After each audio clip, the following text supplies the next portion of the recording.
maxaynu kala soconnaa toddobada qodob ee ka soo baxay shirka beelaha warsangeli. Waa shir ay gacanta ku hayaan saraakiil ciidan oo ka socota maamulka Puntland. Shirkan ayaa lagu gorfeeyey dagaal ka dhan ah Jamhuuriyadda Somaliland iyo gobolka Sanaag. Maalmihii ugu dambeeyey waxaa shirweyne uu uga furmay deegaanka Ceelbuux ee gobolka Sanaag beelaha warsangeli. Hase ahaatee waxaa shirka gacanta ku hayay oo maamulayay saraakiil ciidan oo ka socotay maamulka Soomaaliya ee Puntland.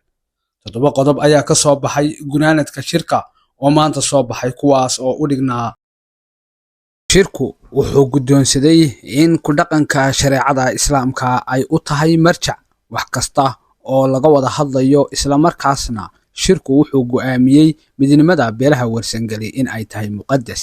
Qodobka labaad, laga bilaabo maanta shirku wuxuu caddeynayaa in beelaha Isaaq ay buriyeen heshiiskii nabadda ee 11kii bishii 11aad 1993 ee afarta beelood ee lagu wada deganaa magaalada Ceerigaabo.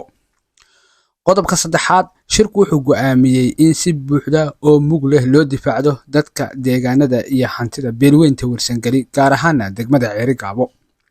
Qodobka afaraad, shirku wuxuu u magacaabay guddi ka kooban 35 xubnood oo u xil saaran maareynta iyo fulinta qodobka saddexaad.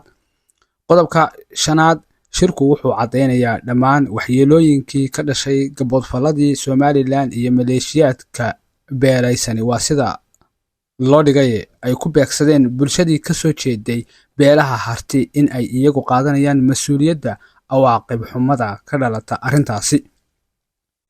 Qodobka lixaad, shirku wuxuu ugu baaqayaa beesha caalamka iyo hay'adaha gargaarka bini'aadanimo in ay gurmad degdeg ah u fidiyaan bulshada laga soo barakiciyey deegaanadoodii iyaga oo xilligan ku sugan duruufo adag.